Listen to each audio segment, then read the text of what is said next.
O que nós entendemos sobre oração?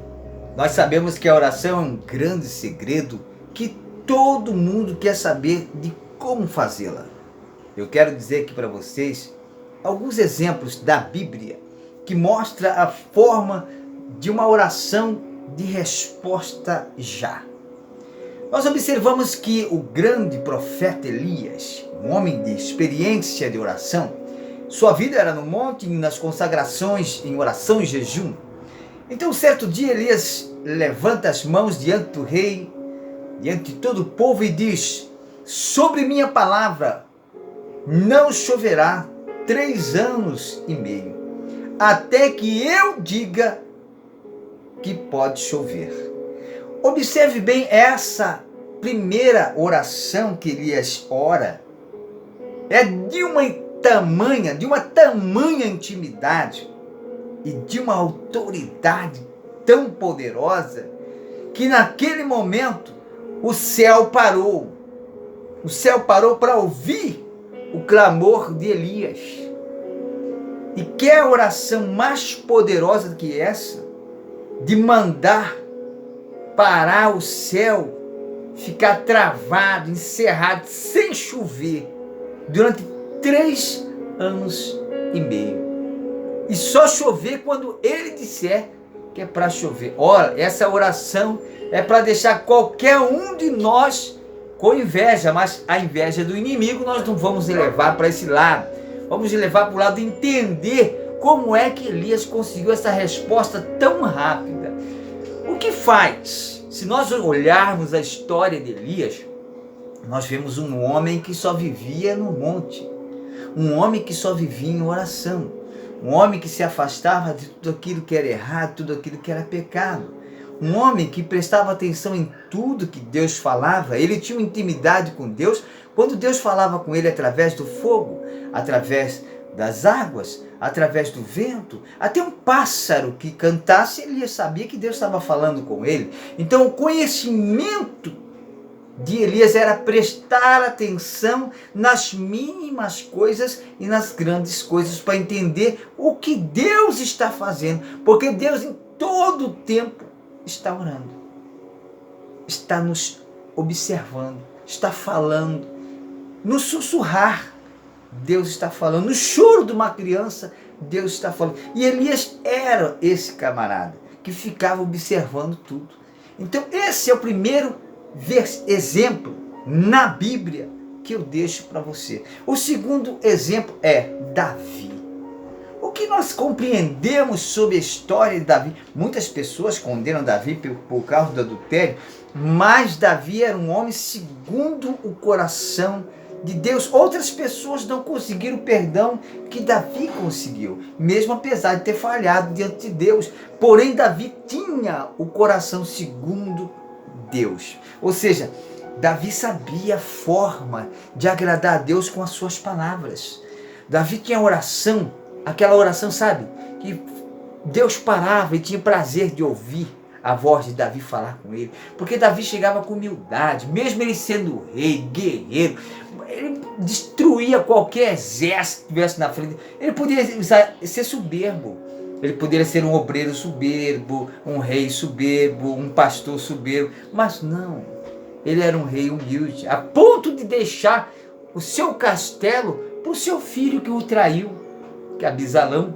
Mas mesmo em meio a tudo isso, Davi tinha a oração certa, para o momento certo, para cada momento da sua vida, para cada evento da sua vida, ele tinha a oração objetiva, a oração que identificava o momento que estava passando e era a oração certa para aquele momento. Então o que nós aprendemos com Davi? Nós aprendemos que Davi, ele sabia colocar sua oração no momento que ele estava passando e falava a sua oração sobre o que ele estava passando. Então essa era a diferença de Davi para Elias e de Elias e Davi para nós. Que às vezes nós oramos, mas não sabemos colocar nossa oração naquele momento que estamos passando. Não focamos na nossa oração no que devemos focar e queremos orar tudo ao mesmo tempo. Mas Davi não. observamos que Davi ele separa as orações. Se é oração para Israel, é para Israel. Se é oração para Davi, é para Davi. Se é oração para o filho dele, é para o filho dele. Então ele separa as orações. Isso faz com que crie uma categoria de orações. Esse é o segredo de Davi que nós devemos aprender com ele dentro da Bíblia. Devemos olhar como Davi agradava a Deus com as suas orações. Esse é o segundo exemplo na Bíblia de oração que eu deixo para que você possa ter eficácia nas suas orações. Terceiro exemplo que eu deixo para você é o de Daniel. Daniel era aquele profeta das visões. Sempre Deus mostrava as visões para Daniel. Era o homem das interpretações, das grandes interpretações de sonhos. Coisa tremenda. O homem tinha uma intimidade com Deus que ele conseguiu ver o nosso futuro. Daniel conseguiu ver o nosso futuro nos dias de hoje, por causa da sua intimidade com Deus, porque Daniel vivia em oração. E quando falaram que iam jogar Daniel na cova dos leões, ora, Daniel ficou tranquilo. Veja só, o que nós observamos em Daniel? A tranquilidade. Daniel não correu. Falaram para Daniel, Daniel não pode mais orar, Daniel, a Deus, tem que fechar a porta, tem que orar escondido embaixo da cama, dentro do banheiro. Não, Daniel, eu vou orar da mesma forma que eu vim orando. Essa era a força e a fé de Daniel. Ele tinha uma determinação para orar, porque ele sabia que Deus estava com ele. Então não adiantava fazer ele parar de orar, que ele ia orar. E Daniel continuou orando da mesma maneira. Falaram, Daniel, o rei mandou te buscar, te prender, vai te jogar na cova dos leões. Daniel foi tranquilo. Jogaram Daniel na cova dos leões.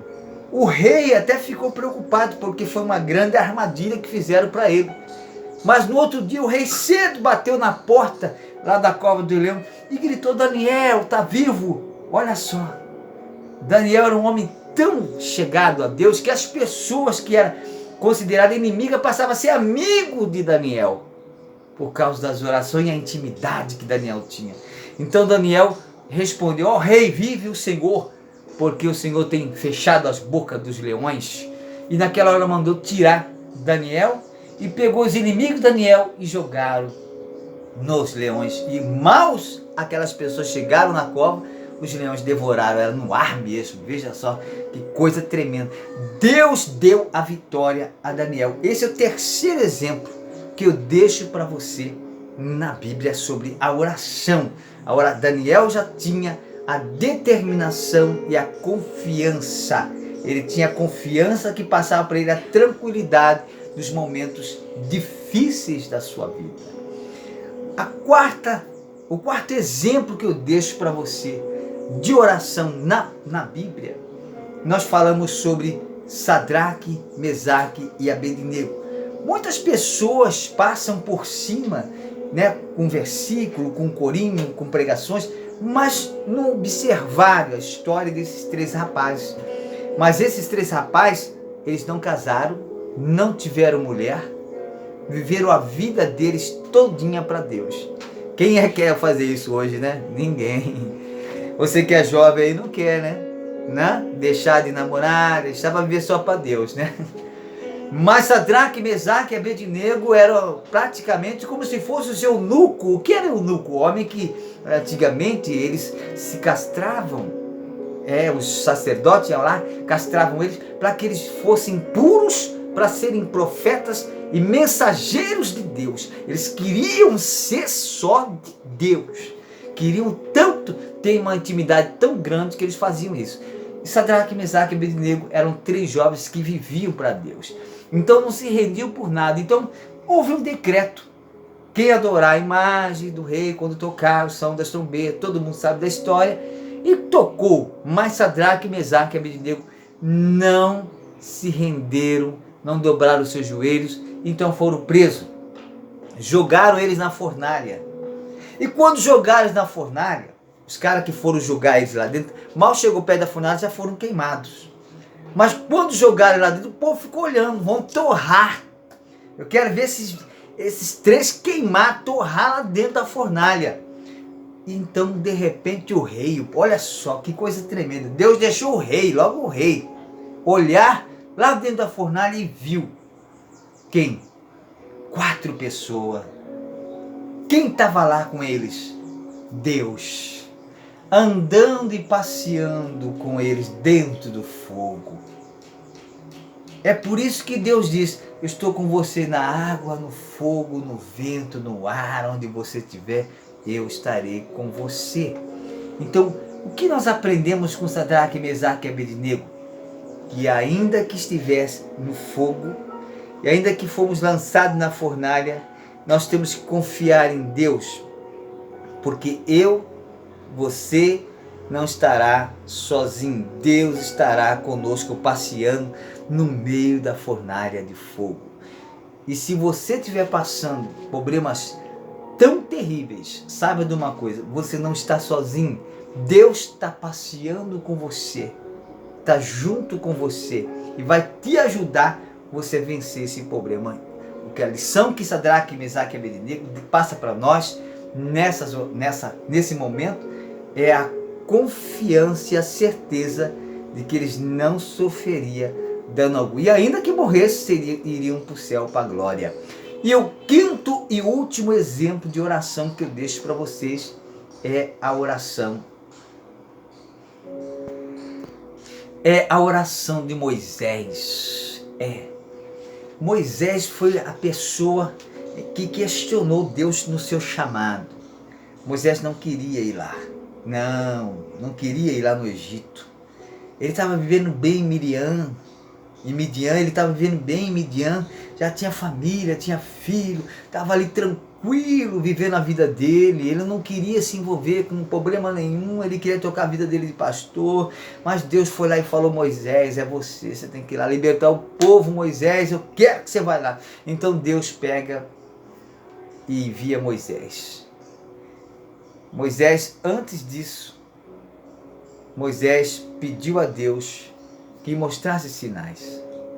E às vezes nós queremos que Deus mostre sinal. Senhor, o Senhor está comigo, mostra isso. O Senhor está comigo, Senhor, o Senhor responde minha oração, mostra aquilo. O Senhor mostra um fogo, mostra água, mostra chuva, mostra isso, mostra aquilo. Nós queremos que Deus mostre tanta coisa para provar que está conosco. Enquanto uns não precisavam de nada para Deus provar que estava com eles. Mas Moisés já queria prova de que Deus era realmente com ele. Né? Assim como você.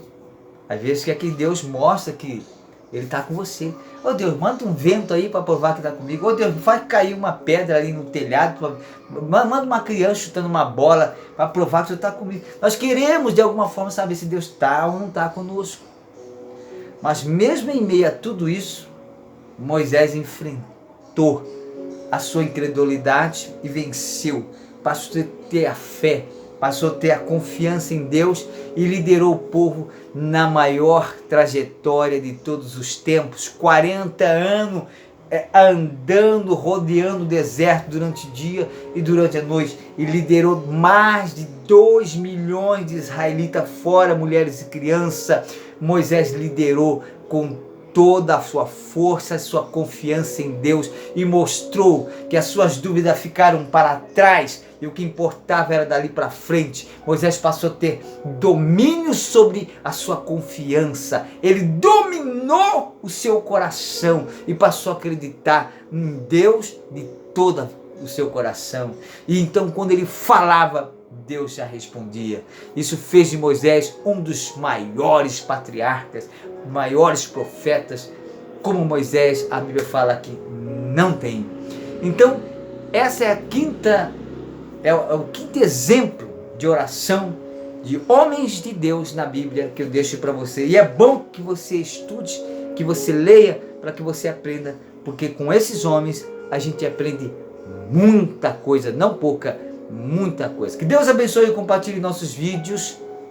Se inscreva no nosso canal, deixa aquele like, deixa os comentários aqui embaixo, tá certo? Até o próximo vídeo.